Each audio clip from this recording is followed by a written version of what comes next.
आज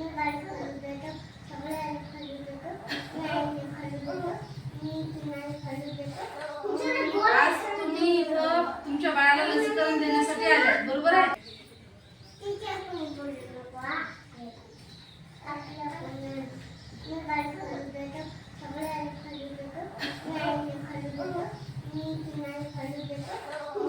आज तुम्ही इथं तुमच्या बाळाला लसीकरण देण्यासाठी आले, बरोबर आहे? किती महिन्याचं बाळ आहे तुझं? 4 महिन्याचं. तुझं 2 महिन्याचं. तुझं 1.5 महिन्याचं. आपण इथं पहिला डोस दिला तुमच्या बाळाला, तुझ्या बाळाला 3रा दिला आहे की नाही? आता बाळाला लस दिल्यानंतर लक्षात ठेवायचे काही गोष्टी असतात. त्या कोणत्या हे तुम्हाला माहित आहे का? काय माहित आहे?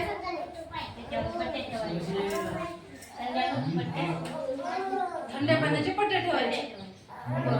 अजून ताप आली तर औषध द्यायचं. अजून आपल्याला आशाताई बोलवायला येते, आल्यानंतर आपण अंगणवाडीत येतो आहे की नाही?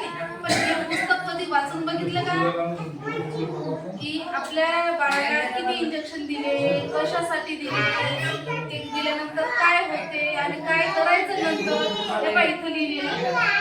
लसीकरणानंतरचे 4 संदेश इथं लिहिलेले आहेत. आणि 4 संदेशातला एक संदेश वाचून दाखवतो तुम्हाला. कोणती लस टोचण्यात आली, म्हणजे तुमच्या लेकराला कोणतं औषध टोचण्यात आलं आणि कोणत्या रोगापासून रक्षण करते माहित आहे का तुम्हाला?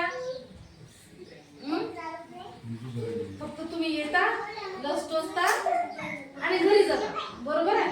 तर आज तुमच्या बाळाला पोलिओ दिलं, जेणेकरून त्याला पोलिओ होणार नाही. रोटा दिलं तोंडात, हे औषध पाजलं आपण, हे औषध पाजलं की नाही? रोटा व्हायरस.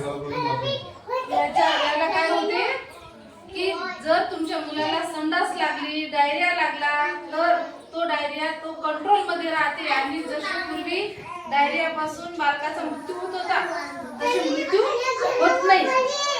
आणि नंतर पासून आपण IPV टोचलं इथे. तर तुम्ही काय म्हटलं की बाई पहिल्यांदा इंजेक्शन दिलं CBCचं, मग आता पुन्हा कशाला देता?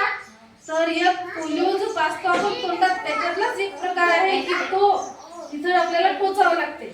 मग त्याच्यामुळे आपण ते IPV इथं टोचतो.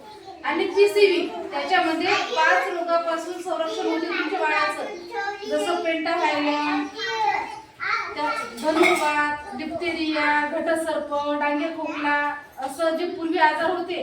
असं लेकरू काय पूर्वी जुनी कोणाची लेकरं असं हुप हुप आवाज काढायचे खोकला आला की. आता आपण पाहतो का? मग याच्यासाठी काय करावं लागतं आपल्याला? नियमित लसीकरण करणं गरजेचं आहे. आशा ताईनं सांगितलं की पुढच्या महिन्याची तारीख आजच विचारून घ्यायची की पुढच्या महिन्यात लसीकरण कधी आहे. आज पहिला डोस दिला की नाही? आज पहिला डोस कोणाला दिला? तुझ्या बाळाला. पुढच्या महिन्यात दुसरा त्याला वेळेवर भेटणं किती गरजेचं आहे? पुढच्या महिन्याची तारीख विचारून घ्यायची. पुढच्या महिन्यात त्या दिवशी गावाला जायचं नाही, बाहेरगावी जायचं नाही, कार्ड सांभाळून ठेवायचं. आणि दुसरा संदेश काय आहे की पुढच्या लसीकरणासाठी कधी आणि कुठे यायचे, जे आपण आधी बोललो. आता तिसरा संदेश काय आहे की कोणते किंवा दुष्परिणाम होतात, म्हणजे ही लस दिल्यावर तुमच्या बाळाला काय त्रास होते. काय त्रास होते?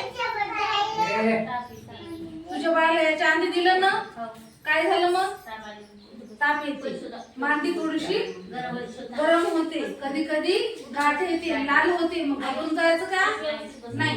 थंड्या पाण्याची पट्टी ठेवायची. आम्ही काय करतो तुम्हाला सांगतो, थंड्या पाण्याची पट्टी ठेवायची. मग तुम्ही काय करता? फ्रीज मधलं बर्फ काढता, त्यानं शेकता. तसं करायचं का? अजिबात तसं करायचं नाही. थंड्या पाण्याची पट्टी ठेवायची. आम्ही जी गोळी दिली त्या गोळीचे 4 भाग करायचे.